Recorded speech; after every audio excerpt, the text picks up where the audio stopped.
Au milieu du XIVe siècle, l'Europe n'est pas ce continent obscur souvent caricaturé par l'histoire. Elle abrite une population importante, des peuples raffinés, mobiles et pieux. Les gens se déplaçaient beaucoup. Il y avait des marchands, des pèlerins, des soldats, des fonctionnaires, des gens de toutes conditions, toujours sur les routes, d'une ville à l'autre. Les cités et les ports de l'Italie du Nord sont parmi les villes les plus riches et les plus animées d'Europe.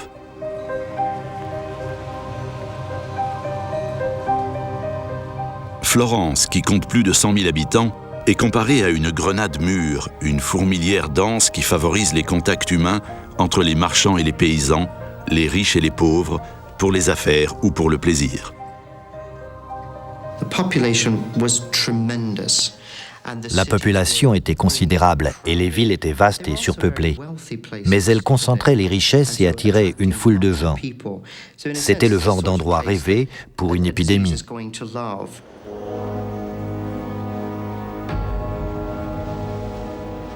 C'est dans ce creuset médiéval que va apparaître à l'automne 1347 une maladie mystérieuse et effrayante. Elle a été introduite par des marins venus de la mer Noire à l'est de l'Europe. Ils portent déjà la peste dans leur sang et leur haleine. Au début, les citoyens de la ville n'ont aucune idée de l'ampleur de la catastrophe qui va les frapper. La maladie qu'on allait appeler plus tard la peste noire devait toucher tous les aspects de la vie médiévale. La société, la religion, le système féodal, la famille. Dans la ville de Piacenza, un avocat, Gabriele De Mussis, relate l'arrivée de la maladie. On m'a pressé de coucher par écrit ce qui s'est passé ici. Chaque ville, chacun de nos villages, chaque maison était bientôt contaminée par cette pestilence. Quand un individu avait contracté la maladie, il empoisonnait toute sa famille. Et ceux qui s'attelaient à enterrer les morts étaient à leur tour emportés par le fléau. La mort entrait par les fenêtres, et dans les villes et villages dévastés, les survivants pleuraient leurs proches. L'Italie est en première ligne face à cette épidémie déroutante. Personne n'imagine qu'une maladie si horrible puisse se propager aussi rapidement.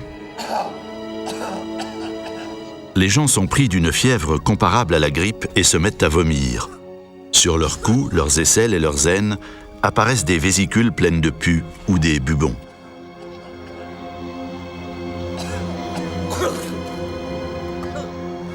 Sous la peau, des hémorragies internes provoquent des taches pourpres et noires.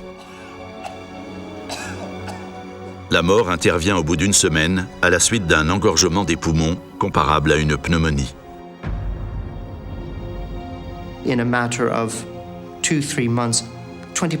En l'espace de 2 ou 3 mois, 20% de la population avait disparu. On ne pouvait qu'être atterré, pétrifié, abasourdi devant une catastrophe d'une telle ampleur, sans avoir la moindre idée d'un remède. Bien qu'on ne connaisse aucun remède à ce mal, de nombreux médecins vont tenter l'impossible. Gentile da Foligno est l'un d'entre eux. Médecin-chef à l'université de Pérouse, il commence à prendre la mesure de l'épidémie.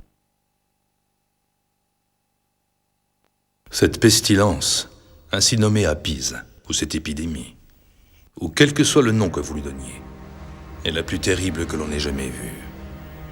Jamais aucun homme ne fut témoin d'une maladie aussi maligne.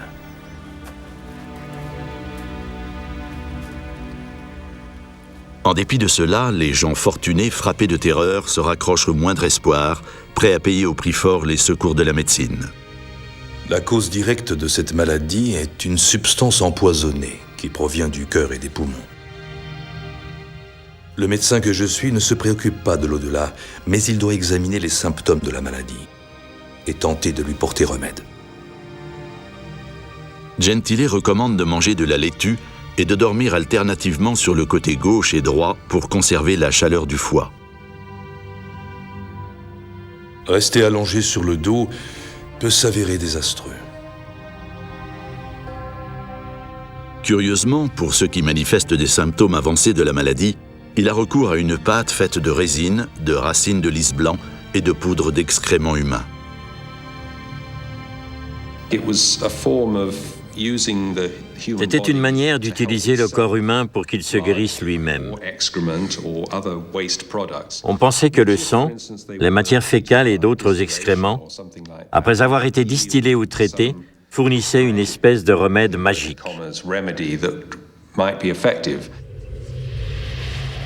Mais de tels remèdes relèvent de la tradition médiévale et sont totalement inefficaces.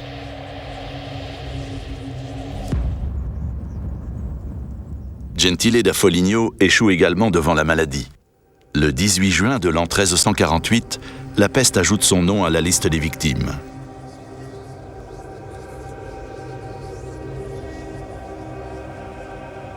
Il était évident qu'il n'existait aucun remède pour cette maladie. Il ne restait aux hommes que la foi en Dieu et les secours de l'Église. Quand une maison comptait un malade, personne ne s'en approchait. Même les proches amis se cachaient du malade en pleurant déjà sa perte. Le médecin refusait de venir. Le prêtre, pris de panique, se hâtait d'administrer les derniers sacrements en tremblant de tous ses membres. Nul ne savait que faire ni que dire. La religion ne protège pas de la maladie.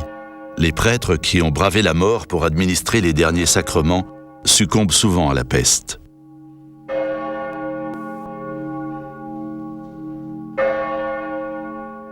À Piacenza, la peste noire fait des ravages dans le clergé.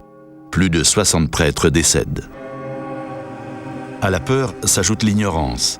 Certains croient que la maladie se transmet par la vue.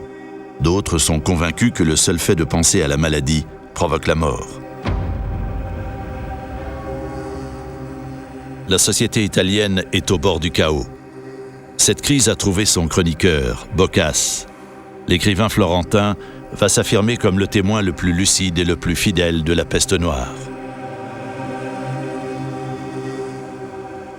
Une si grande terreur s'était emparée des hommes et des femmes devant cette calamité, que le frère abandonnait son frère, la sœur abandonnait sa sœur, l'oncle abandonnait son neveu et bien souvent l'épouse abandonnait son mari.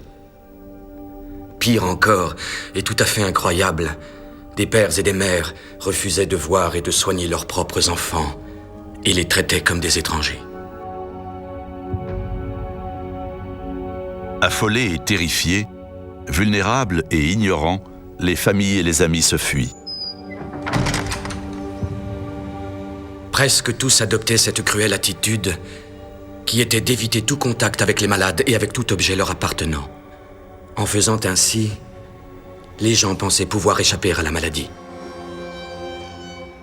Les hommes de 1348 étaient convaincus que l'apocalypse était proche. Ils vivent une catastrophe face à laquelle ils sont totalement démunis. On n'a jamais connu un désastre de cette ampleur et nul ne sait comment y faire face. À mesure que la société se délite, les rythmes de la vie médiévale sont perturbés. On ne rentre plus les récoltes, le bétail est laissé à l'abandon. Dans la ville de Sienne, les tribunaux civils ferment et on interrompt la construction de la cathédrale. Les travaux ne furent pas repris et la grande nef n'a jamais été terminée. Avec la mort des édiles locaux, la vie de la cité s'interrompt. On mesure enfin l'étendue du désastre. Non seulement les gens meurent par centaines, mais plus rien ne fonctionne. On n'enlève plus les corps.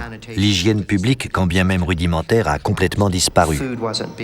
On ne produit plus de denrées alimentaires, on ne cuit plus le pain. À la maladie vient s'ajouter la famine. Le maintien de l'ordre est devenu impossible. Dans notre ville si durement touchée par le malheur, l'ordre dicté par les lois humaines et divines n'était plus respecté, car comme tous les autres citoyens, les prêtres et les représentants de la loi étaient presque tous morts, ou malades, ou barricadés avec leurs familles, et n'accomplissaient donc plus leurs devoirs. Chacun pouvait alors faire ce qu'il voulait en toute impunité. Dans un monde que Dieu a, semble-t-il, abandonné, personne n'espère survivre. Bien des gens se comportent comme s'ils allaient mourir le lendemain. La société italienne traverse une crise morale profonde.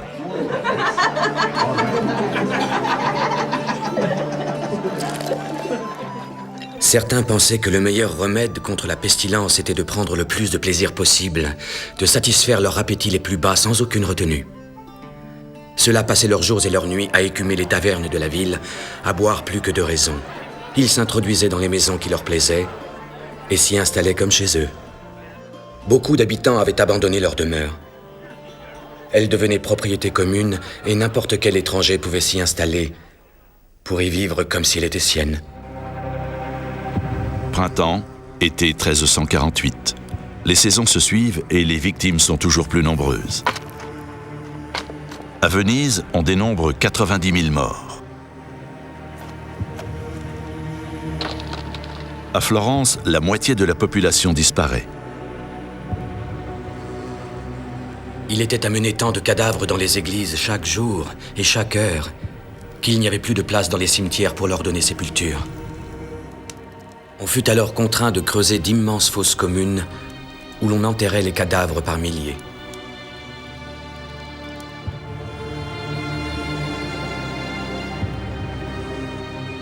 À Sienne, à côté de la célèbre cathédrale gothique, on jette les victimes dans des puits creusés dans les fondations de l'enceinte de la ville. Elles y reposent toujours. Un chroniqueur de l'époque écrit « On dépose les cadavres, recouverts d'un peu de terre, couche après couche, comme on étend du fromage pour faire des lasagnes. »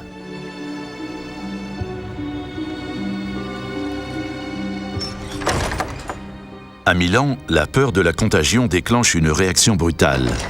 Les autorités municipales ordonnent que l'on condamne les maisons qui abritaient des malades, abandonnant les victimes à leur sort. Tout le monde est convaincu qu'il s'agit d'une punition divine. Au bord de l'abîme, le reste de l'Europe vacille et s'interroge. Que faire pour arrêter la colère de Dieu ? À mesure que la peste noire gagne l'Europe, la cruauté des hommes rivalise avec l'horreur du fléau.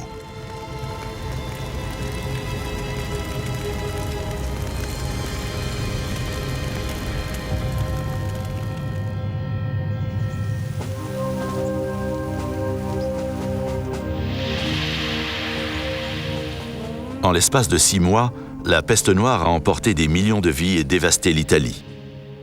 Au printemps 1348, elle atteint le sud de la France. Il est évident que l'épidémie a emprunté les routes commerciales qui sillonnaient l'Europe occidentale. Au XIVe siècle, c'était un réseau dense, contrôlé dans une large mesure par des Italiens. Ils contribuaient ainsi à l'exportation de cette épidémie dans toute l'Europe.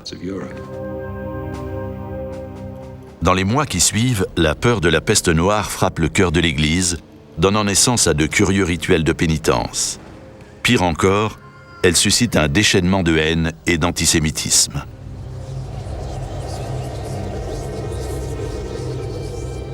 La peste apparaît à Avignon, siège de la papauté. C'est là que réside le pape Clément VI et sa cour. À l'époque, Avignon est une cité qui vit de la religion, des prébendes et de la diplomatie. La cour du pape était le cœur même de la ville, une institution considérable qui comptait 600 à 700 personnes. Le siège de la papauté était aussi un carrefour européen où se retrouvaient les représentants de la politique, de la théologie, des arts et des sciences. Le pape est la voix de Dieu sur terre. Sa cour bruit de rumeurs et de ragots. Chacun est persuadé que la religion le sauvera. À la cour, Louis Heiligen, philosophe et musicien, entreprend le récit minutieux de l'arrivée et de l'impact de l'épidémie. Toute la province est infectée par cette calamité.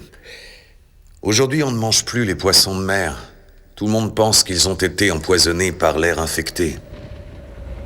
On est persuadé que toute la côte et les contrées voisines ont été contaminées par les miasmes apportés par le vent qui vient de la région où règne cette pestilence. Jour après jour, la mort emporte des milliers de gens. Maintenant, puisque Dieu l'a voulu, Nous sommes aussi touchés. Comme bien des croyants et des savants, Heiligen est convaincu que la peste est transmise par des vents chargés de miasmes qui balaient le continent et provoqués par la colère divine. La décadence morale du temps est la cause de cette punition de Dieu.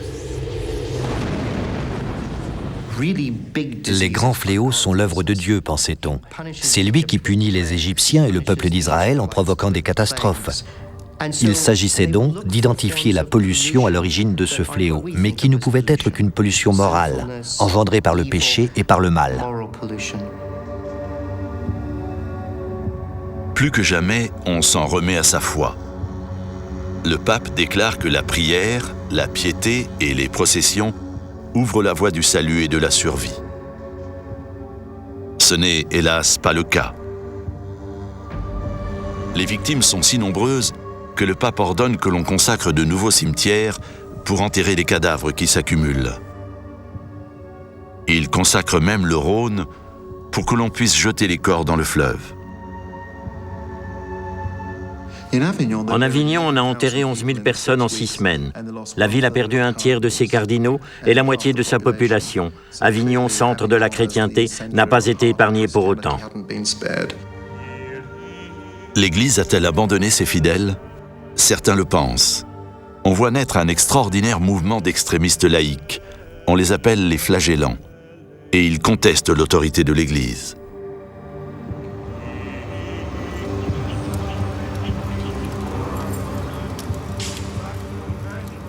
Nous avons assisté à des processions de dévots récitant des litanies. Hommes et femmes réunis, pieds nus pour certains, pour d'autres portant la haire ou recouverts de cendres et marquant leurs pas de lamentation et de larmes. Certains d'entre eux se flagellant jusqu'au sang. Les flagellants vont de ville en ville en se fouettant, un acte de pénitence violent et brutal. Robert of Ebbsbury a assisté à l'une de ces processions. Chaque flagellant portait une cagoule marquée d'une croix rouge sur le front et sur la nuque et tenait un fouet à 3 lanières. Au bout de chaque lanière, un nœud retenait un objet acéré comme un rasoir.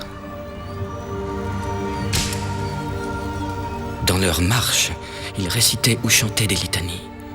Et l'un après l'autre, infligeaient de violents et nombreux coups de fouet à leur dos nu et ensanglanté.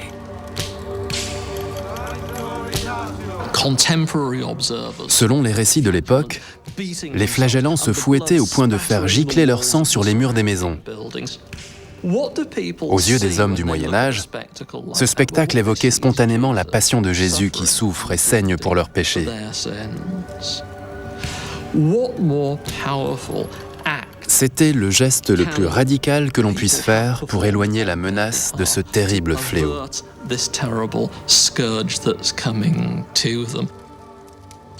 Ce rituel spectaculaire attire des foules nombreuses qui espèrent leur rédemption.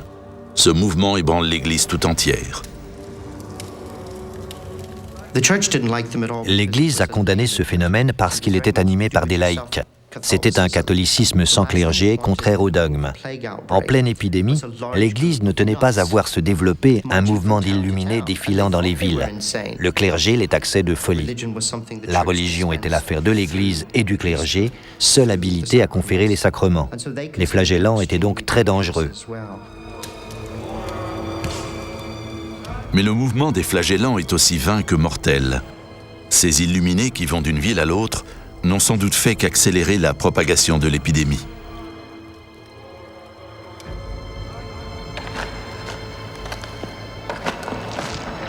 Après plusieurs mois d'horreur, Avignon, le centre religieux de l'Europe, est devenu une ville fantôme.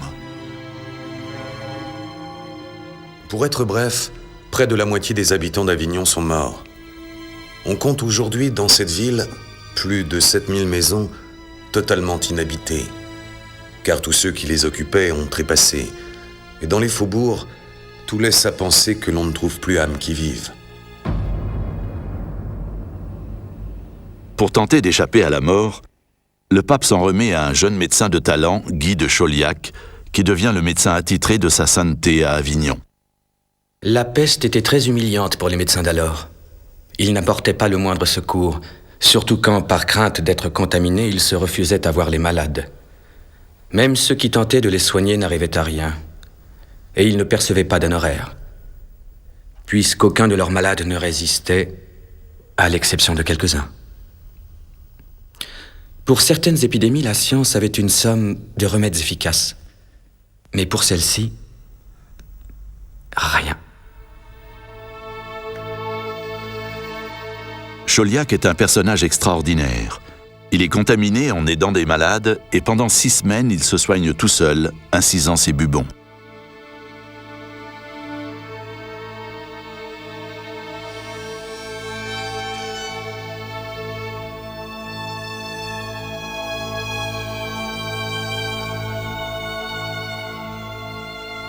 Ses amis le considèrent perdu.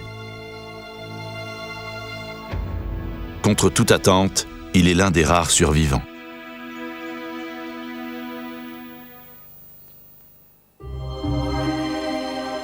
Chauliac tente alors de comprendre la nature du mal.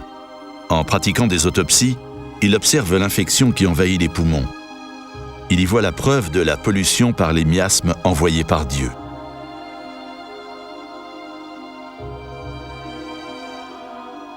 La respiration est affectée. Les malades ont les poumons rongés par le mal, et quiconque est ainsi infecté n'a pas le moindre espoir d'en réchapper et ne survit pas plus de 2 jours. Les descriptions de Chauliac constituent un témoignage précieux sur la vision médiévale de la maladie. Mais même la médecine moderne n'a pas vraiment fourni d'explication sur la nature de la peste noire. On évoque une forme hybride et fatale de la peste bubonique et de la peste hémorragique, mais cette épidémie demeure un mystère. Chauliac, qui est l'un des médecins les plus éclairés de cette époque, comprend que la maladie est transmise par un contact direct. Ses conseils au pape s'inspirent de ce diagnostic. Pour prévenir le mal, le meilleur remède est de quitter la région avant d'être infecté, d'alléger le sang en pratiquant des saignées, de tenter de fortifier le cœur en mangeant des fruits et des aliments de bonne odeur, et aussi de purifier ce qui est dans l'air par le feu.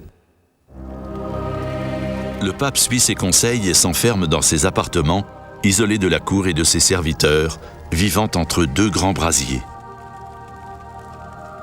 Guy de Chauliac a sans doute prodigué des conseils au pape lui-même.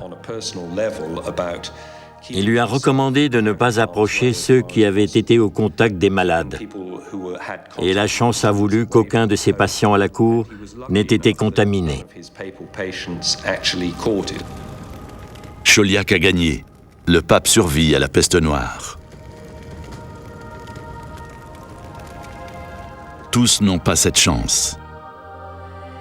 Dans un monde qui cherche à apaiser la colère divine, la tolérance chrétienne disparaît pour faire place à des exactions sanglantes. On cherche des boucs émissaires, les hérétiques, les étrangers et les juifs. Si vous êtes convaincu que Dieu est en colère contre vous, vous vous demandez ce qui a pu provoquer cette colère. Le plus grave des péchés est de ne pas reconnaître l'existence même du vrai Dieu. Aux yeux du peuple, c'est ce que faisaient les Juifs. On accuse les Juifs de comploter pour détruire le christianisme. Au printemps 1348, des Juifs de Narbonne et de Carcassonne sont arrêtés et brûlés en place publique. De pauvres diables possédaient des poudres singulières à l'aspect nuisible. En conséquence, et Dieu seul sait si ce fut à tort ou à raison, on les accusa d'avoir empoisonné les puits, si bien qu'à présent, plus personne n'ose boire de l'eau. On a brûlé nombre d'entre eux pour avoir commis cet acte, et chaque jour on en brûle encore, puisqu'il fut ordonné qu'ils soient punis de la sorte.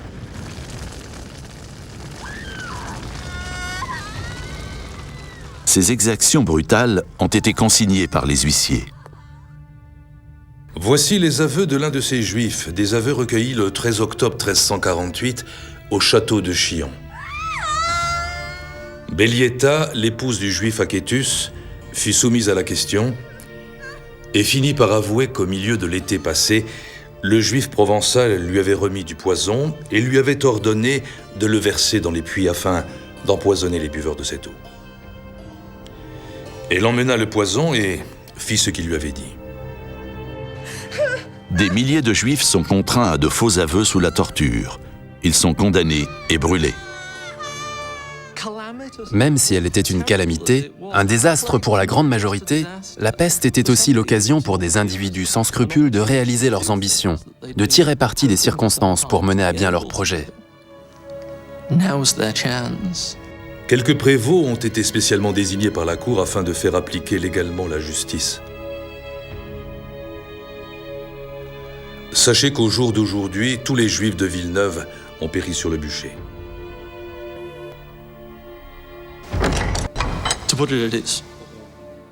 Pour dire les choses brutalement, c'était l'occasion rêvée pour de nombreux chrétiens débiteurs de prêteurs juifs de se libérer de leurs dettes en liquidant les créanciers. C'était une opération planifiée, conduite par les notables. Et dans bien des villes, la communauté juive a été éliminée avant même l'apparition de la peste.